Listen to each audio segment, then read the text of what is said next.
Christy Shutt, and she's going to share the next 2 books in our tournament of books. Are you ready? Yeah! Awesome, here we go. Good morning, kids. The first story I'm going to read is the true story of the 3 little pigs, told by John Schiska and illustrated by Lane Smith.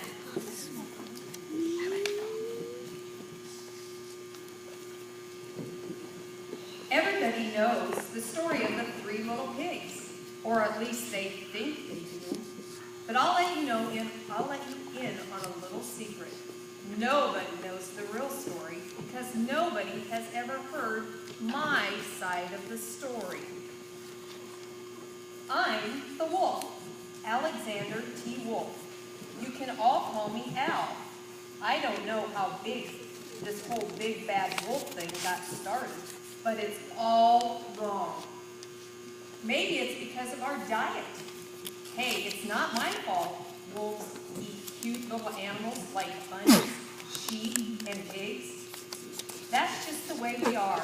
If cheeseburgers were cute, folks would probably think you were big and bad too.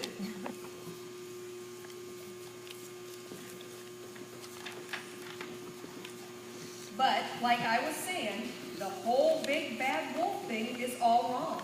The real story is about a sneeze and a cup of sugar. This is the real story. Way back in Once Upon a Time, I was making a birthday cake for my dear old granny. I had a terrible sneezing cold. I ran out of sugar.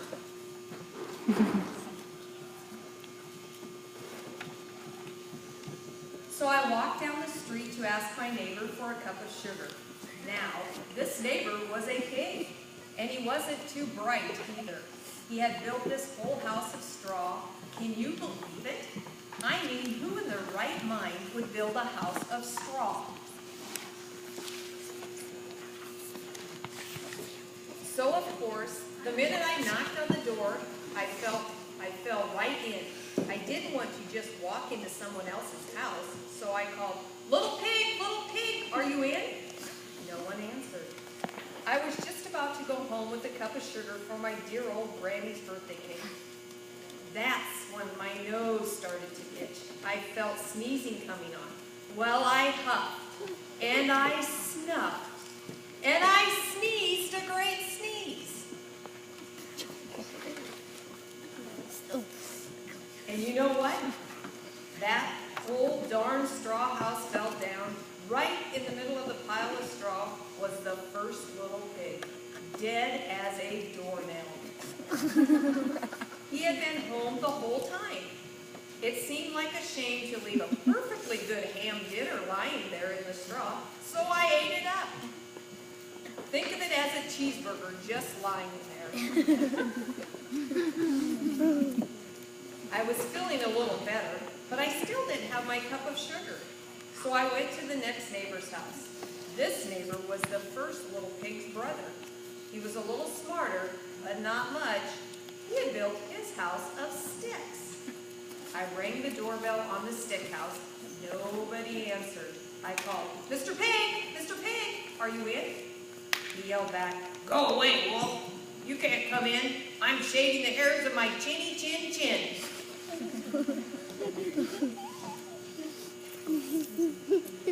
I had just grabbed the doorknob when I felt another sneeze coming on. I huffed, and I snuffed, and I tried to cover my mouth, but I sneezed a great sneeze, and you're not going to believe it.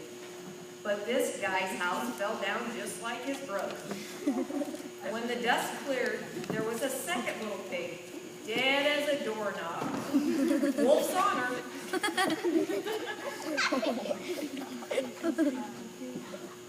Now, you know food will spoil if you just leave it out in the open. So I did the only thing there was to do. I had dinner again. Think of it as a second helping. I was getting awfully full. My cold was feeling a little better, and I still didn't have that cup of sugar for my dear old granny's birthday cake.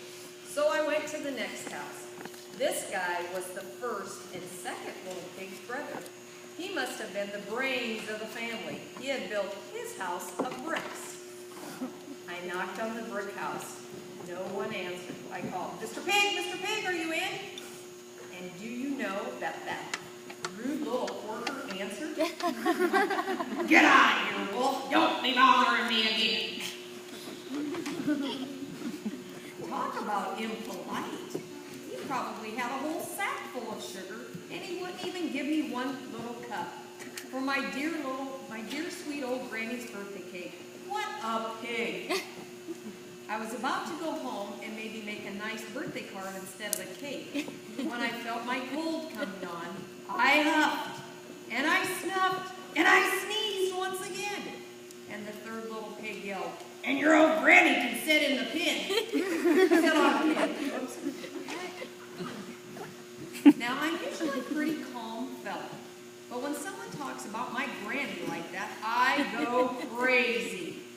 When the cops drove up, of course, I was trying to break down the pig's door. And then the whole time I was huffing and puffing and sneezing and making a real scene.